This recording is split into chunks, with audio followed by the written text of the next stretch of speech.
تین زندگیوں میں تقوی اختیار کرنے کا حکم دیا گیا ہے، اور آخر میں بتایا گیا ہے کہ بھئی نکاح میری سنت ہے اور جو اس سنت سے اعراض کرے گا وہ ہم میں سے نہیں ہے۔ تو یہ بھی ہمارے ذہن کے اندر ہونا چاہیے۔ ابھی انشاءاللہ یہ خطبہ تلاوت کروں گا میں، اس کے بعد اجابت کو آخر میں دعا کریں گے۔ شرور أنفسنا ومن سيئات أعمالنا من يهده الله فلا مضل له ومن يضلل فلا هادي له ونشهد أن لا إله إلا الله وحده لا شريك له أما بعد فأعوذ بالله من الشيطان الرجيم بسم الله الرحمن الرحيم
فليس مني أو كما قال عليه الصلاة والسلام۔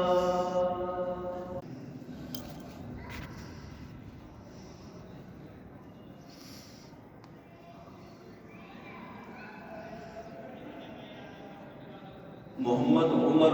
شریف صاحب، وقت محمد شریف صاحب آگے۔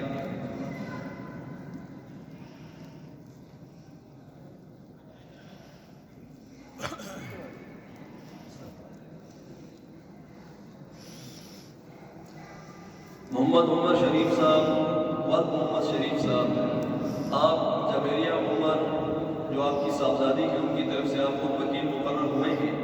محمد عمر شریف صاحب، وقت محمد شریف صاحب، کیا آپ نے جبیریہ عمر جو آپ کی صاحبزادی ہے حق مہر مبلغ 10,000 روپے جو مکمل معجل ہے، فوری ادا ہے، اس حق مہر کے ساتھ ان گواہوں اور حاضرین کی موجودگی میں آپ نے حسن شہزاد جو صاحبزادے ہیں شہزاد حسین صاحب، شہزاد حسین ڈار صاحب کے، ان کے نکاح میں دے دی۔ حسن شہزاد صاحب، وقت شہزاد حسین ڈار صاحب، کیا آپ کو جبیریہ عمر جو صاحبزادی ہیں محمد عمر شریف صاحب کی حق مہر مبلغ 10,000 روپے جو مکمل معجل ہے، فوری ادا ہے، اس حق مہر کے ساتھ ان گواہوں اور حاضرین کی موجودگی میں آپ نے اپنے نکاح میں قبول کی؟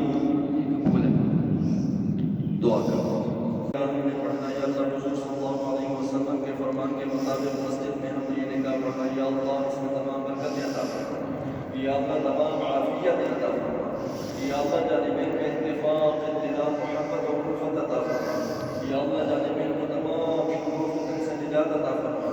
یا اللہ حاسدین کے شر سے نجات عطا فرما، یا اللہ خامن کو بیوی اور بیوی کو خامن کے حقوق سنت مطہرہ کے مطابق ادا کرنے کی توفیق عطا فرما۔ صلی اللہ تعالی علی خیر محمد وعلی